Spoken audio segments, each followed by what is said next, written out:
कार्यक्रम की पुण्यार्जक हैं श्रीमती शशि लोहाड़िया धर्मपत्नी श्री अनिल लोहाड़िया मुरादाबाद, श्रीमती वर्षा जैन धर्मपत्नी श्री विकास जैन गुड़गांव, श्रीमती उमा जैन धर्मपत्नी श्री योगेश जैन गुड़गांव, राजकुमार जैन, मधु जैन, मनोज जैन, रूबी जैन, अजय जैन, पायल जैन, अक्षत जैन, अर्पण जैन, प्रेरणा जैन व आन्या जैन, श्रीमती रीटा जैन धर्मपत्नी श्री नरेश जैन, चंदरनगर अजमेर। परम पूज्य वात्सल्य मूर्ति जिन धर्म प्रभाविका आरिका रत्न 105 सृष्टि भूषण माता जी की मंगल प्रेरणा एवं आशीर्वाद से तीर्थराज श्री सम्मेद शिखर जी में चतुर्विध संघ की आहार विहार, पिच्छी, कमंडल, वस्त्र एवं शास्त्र इत्यादि की व्यवस्था विगत कई वर्षों से सुचारू रूप से की जा रही है। इस पुनीत कार्य से जुड़कर आप भी घर बैठे धर्म लाभ उठा सकते हैं। सामान्य सदस्यता 21,000 रूपए मात्र, सदस्यता 1 वर्ष के लिए 11,000 रूपए मात्र, एक दिन की आहार व्यवस्था 2100 रूपए मात्र। आप अपनी दान राशि निम्नलिखित खाते में जमा करा सकते हैं। Account name Srishti Mangalam foundation, bank state bank of India, account number 384026222185, IFS code SBIN 0000631, account name Srishti Mangalam foundation, bank ICICI bank, account number 0250050052258, IFS code ICIC 0000250। आदमी क्या है बचपन की बहारों से पूछो, आदमी क्या है जवानी के नज़ारों से पूछो, आदमी क्या है लकड़ी के सहारों से पूछो, और आदमी क्या है चिता के अंगारों से पूछो। वास्तव में आदमी क्या है, उम्र के साथ चाहें बदल जाती हैं, जिंदगी के साथ राहें बदल जाती हैं। जिन चीज़ों को प्रारंभिकता में हम हीरे समझते थे, बच्चों को खिलौनों में भी आनंद आता है। बच्चे खिलौने में मिट्टी प्लास्टिक के खिलौनों में भी हकीकत समझते हैं और उसमें आनंद मना लेते हैं। लेकिन हम जैसे जैसे बड़े हो जाते हैं, हमें सोने चांदी और हीरे में भी विषाद मालूम देता है। क्या हो जाता है कि हम बचपन में सुखी थे, खुशी थे, लेकिन जैसे जैसे हमारी उम्र बढ़ती है, हमारी चिंताएं बढ़ जाती हैं, हमारे विकल्प बढ़ जाते हैं, हमारी धन दौलत भी बढ़ती है, लेकिन विषाद भी बढ़ जाता है, दुख भी बढ़ जाता है, संताप भी बढ़ जाता है। उसमें क्या कारण है? इसका मतलब ये हुआ कि हम जो लेकर आए थे वो भी खोकर जा रहे हैं, जो पाने आए थे वो घाटे का सौदा करके जा रहे हैं। कभी विचार किया है आपने? आपने कभी विचार नहीं किया होगा, लेकिन विचार करके देखना, बचपन में क्या दौलत थी जो हर चीज आनंद देती थी। बचपन में क्या था तुम्हारे पास जो हर व्यक्ति तुम्हें प्यार करता था, गोद में खिलाता था, मुस्कुराता हुआ देखकर खुद खुश हो जाता था। आज क्या हो गया कि तुम्हारे जीवन में मुस्कुराहट भी नकली हो गई, तुम्हारे चेहरे उदास हो गए, संताप से भर गए। लोग कहते कर्मों का उदय है, मैं कहती कर्मों का उदय नहीं है, तुम कर्ता की कमी है, तुम्हारे पुरुषार्थ की कमी है।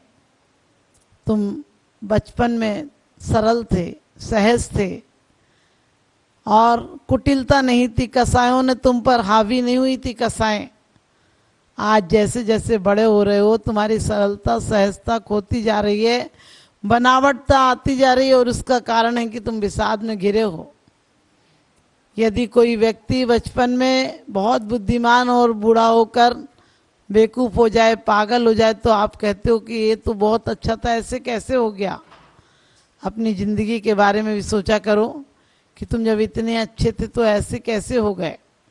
हमारे आचार्यों ने कहते हैं, ये राग आग दहे सदा ताते समामृत से ये चिर भजे विषय कसाए अब तो त्याग निज पद भेये।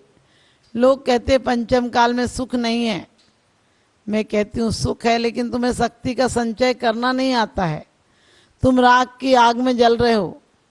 जिस प्रकार से बूढ़ा व्यक्ति खा नहीं पाता लेकिन खाने की कल्पनाएं बनाता है, गूंगा व्यक्ति बोल नहीं पाता है लेकिन बोलने की कल्पनाएं करता है, बोलने के बारे में सोचता है, और लंगड़ा व्यक्ति चल नहीं पाता है लेकिन दौड़ने की योजनाएं बनाता है।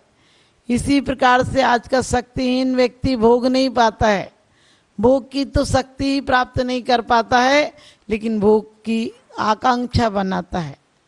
लोग पहले कहते हैं राजाओं पर इतनी रानियां थी, इतना वैभव था। पहले के व्यक्तियों पर पुरुषार्थ भी था, उनमें शक्ति थी, यदि वो भोग करते थे तो योग के प्रति भी तुरंत अग्रसर हो जाते थे। भोगों को लात मारने की भी उनमें शक्ति थी, भोगों को यदि स्वीकार करने की थी, और भोग का रस लेते थे। यदि भोग भोगते थे तो उसमें लिप्त हो जाते थे, और लेकिन जब त्याग के मार्ग पर जाते थे उन्हें पता था कि भोग में आनंद नहीं आया तो त्याग के मार्ग में पूर्ण आनंद ले लेते थे। आज का व्यक्ति आज जले के समान है, ना तो वो जलता ही है ना वो बसता ही है, और कहते हैं अधजल गगरी छलकत जाए। आज के व्यक्ति के पास शक्ति संचय नहीं है। हमारे यहाँ बहुत अच्छी आगम में व्यवस्था बताई थी कि 25 साल ब्रह्मचर्य के होते थे, 25 साल आश्रमों में रहता था, सहपाठियों के साथ रहता था, पढ़ता था, और सारी बागवानी, रथ चलाना, युद्ध अभ्यास सब कुछ करता था, और इतना पुरुषार्थ पूर्वक जीवन होता था उसका 25 साल तक कि वो अनुभूतियाँ उसके जीवन के मानस पटल से कभी समाप्त नहीं होती थी। और उन अनुभूतियों को लेकर वो ग्रस्त में प्रवेश भी करता था। तो 25 साल तक अपने उत्तरदायित्व को, जो संस्कार मिले हैं उसे, जो जीवन की शैली मिली है उसे, क्योंकि कहते हैं आचार्यों ने हमारे जीवन शैली के विभाजन कर दिए, हमारे यहाँ वर्ण व्यवस्था दे दी कि किसको कौन से वर्ण का काम करना है, किसकी सोच कैसी हो सकती है, और उसके कारण सब कुछ बिल्कुल सुव्यवस्थित चलता था।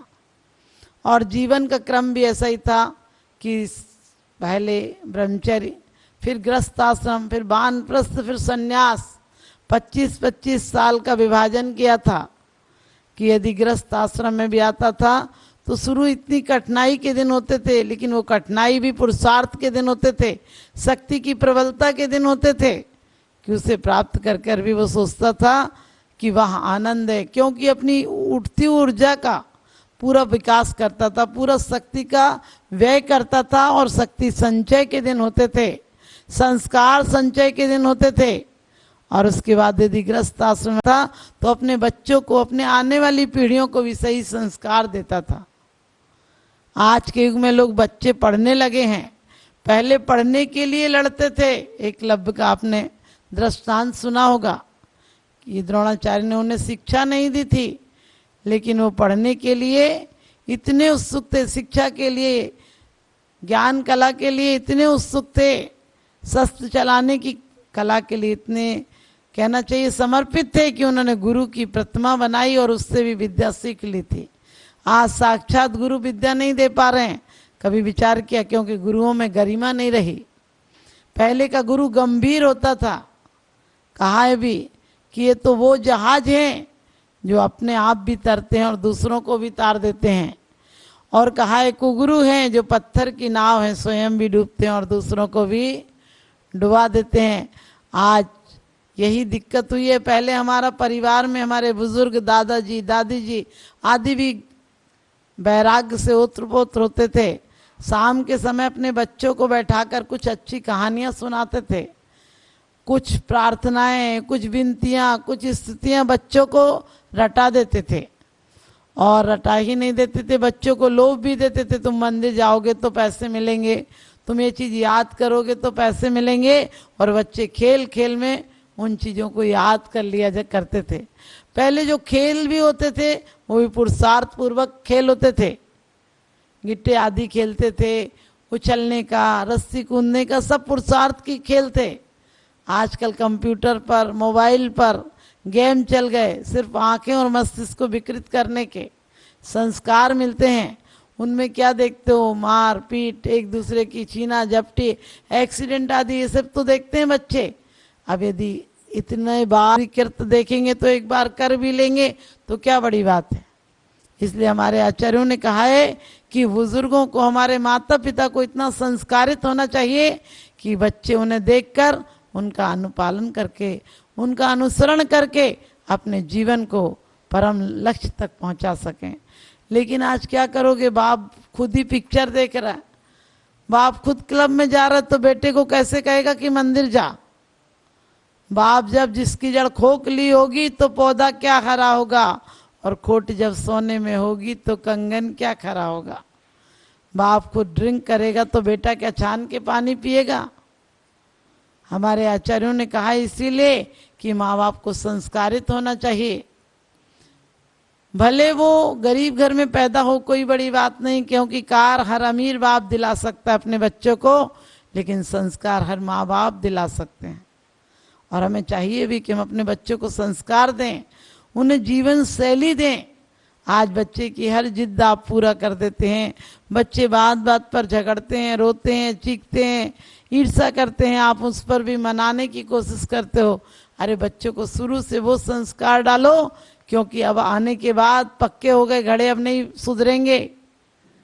और जब बच्चे छोटे थे तो आप शुरू से कहें कि बेटा ऐसा नहीं करते, ऐसे में पाप लगता है। बच्चे खेल खेल में जीभ मार देते हैं, आप हंसते रहते हो, हंसो मत, उन्हें सिखाओ वरना वो नरक में चले जाएंगे।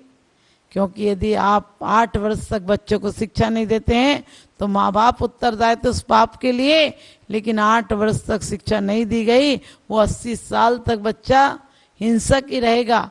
इसलिए हमें अहिंसा की शिक्षा देना चाहिए। हमारे जीवन खुद इतने अच्छे हों कि हम छान कर पानी पिएं, देव दर्शन करें, दिन में भोजन करें। यदि परिस्थितियों के पीछे आप दिन में भोजन नहीं कर सकते हैं तो कम से कम संयम के प्रति उत्सुक तो रहिए कि जैसे ही शाम होती है, आप ऑफिस से लौटते हैं, भले थोड़ी रात हो जाती है, तो ऐसा नियम बनाइए कि घर में आते ही कहो कि 1 घंटा के अंदर भोजन कर लेंगे। कम से कम आपके आने वाली पीढ़ी ये तो देखेगी कि पापा घर आने के बाद कहते थे ज़्यादा रात हो जाएगी, जल्दी भोजन दे दो। तो इतना संस्कार तो डालो। हम कौन थे, क्या हो गए, आदर्श हमने खो दिए। हम कौन थे, क्या हो गए, आदर्श हमने खो दिए। और प्यार के गुलशन में प्यारे बीज बिसके बो दिए। थी हमारी मान्यता, थी हमारी मान्यता, टिकट ट्रेनों में चेक होते न थे। जैन दे दे जहाँ पर गवाई, फिर न थी कोई सुनाई। अब हमारी मान्यता को मानता ही कौन है। और आपसे ही पूछती हूँ कि आप सचमुच जैन हैं? आपसे ही पूछती हूँ कि आप सचमुच जैन हैं? आज जैन होने के हमारे कोई लक्षण नहीं रहे। और जैन होना कोई एक पद्धति नहीं है, जैन होना एक कोई रूढ़िवादिता नहीं है। जैन धर्म सुपर साइंस है।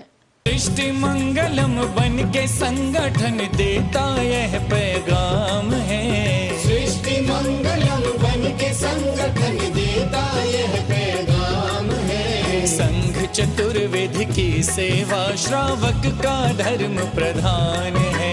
संघ चतुर्वेद की सेवा श्रावक का धर्म प्रधान है। सृष्टि भूषण जी की प्रेरणा का ये शुभ परिणाम है। सृष्टि भूषण जी की प्रेरणा का ये शुभ परिणाम है। संघ चतुर्वेद की सेवा श्रावक का धर्म प्रधान है। संघ चतुर्वेद की सेवा श्रावक का धर्म प्रधान है।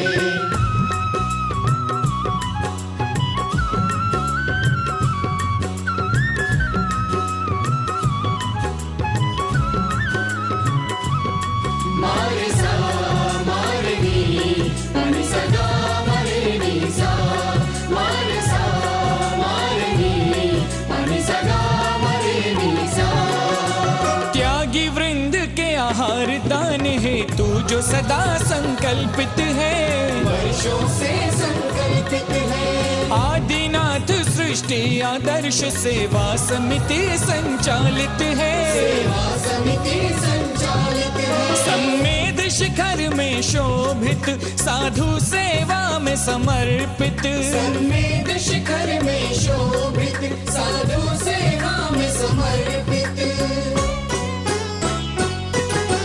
दूर करे साधकों की चर्या में जो भी व्यवधान है। दूर करे साधकों की चर्या में जो भी व्यवधान है। संघ चतुर्विध की सेवा श्रावक का धर्म प्रधान है। संघ चतुर्विध की सेवा श्रावक का धर्म प्रधान है।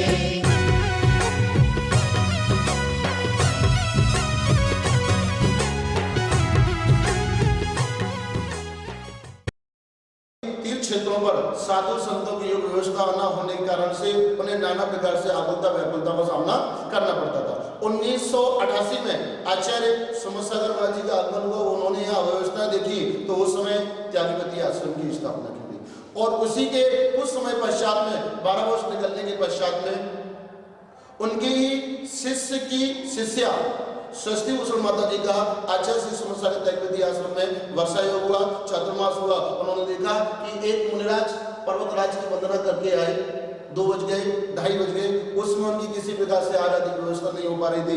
माता जी ने अपने संघर्ष लोगों को निर्देश देकर के तत्क्षण ही कुछ ही मिनटों में उनकी व्यवस्था आदि करवाई और उस समय माता जी ने अपने जीवन में संकल्प कर लिया कि निर्वाण भूमि, शाश्वत निर्माण भूमि सम्य सागर है। यहाँ पर संतजन, मुनिजन, गुरुजन, रत्नत्रय के धारियों को, गुरुजनों को कभी किसी प्रकार से आकुलता का व्याकुलता का सामना न करना पड़े, इस हेतु जो भी करना पड़ेगा, लेकिन शाश्वत निर्माण भूमि पर संतों, मुनियों, गुरुओं के शुद्ध आहार की व्यवस्था उन्होंने अपने हाथ में ली, बीड़ा उठाया और उसी का परिणाम है माता जी ने संकल्प किया और उसी संकल्प के अंतर्गत षष्ठी मंगलम फाउंडेशन की स्थापना की और उस फाउंडेशन के अंतर्गत 20 वर्षों से निरंतर ही संतों, मुनियों, गुरुओं के आहार की व्यवस्था होती हुई यहाँ आ रही है, जहाँ पर बड़ी भक्ति के भाव के साथ में, बड़े आनंद के भाव के साथ में साधु संतों की अनुकूलता के अनुसार उनके आहार आदि की व्यवस्था तो